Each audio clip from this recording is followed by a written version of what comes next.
खुश आमदीद, आप देख रहे हैं न्यूज 18 उर्दू। स्टीव स्मिथ, अगर आप क्रिकेट को फॉलो करते हैं तो शायद आपने ये नाम जरूर सुना होगा। स्टीव स्मिथ के नाम कई रिकॉर्ड दर्ज है, उन्होंने कप्तानी में भी खुद को साबित किया है। ऑस्ट्रेलिया के दिग्गज क्रिकेटर है स्टीव स्मिथ।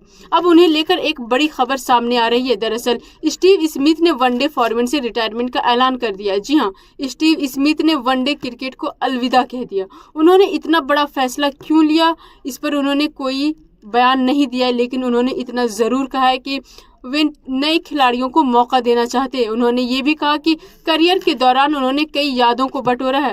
गौरतलब है कि चैंपियंस ट्रॉफी का पहला सेमीफाइनल मुकाबला भारत और ऑस्ट्रेलिया के बीच खेला गया, जहां पर भारत ने ऑस्ट्रेलिया को शिकस्त दी। इस हार के बाद स्टीव स्मिथ ने अपने रिटायरमेंट का ऐलान किया।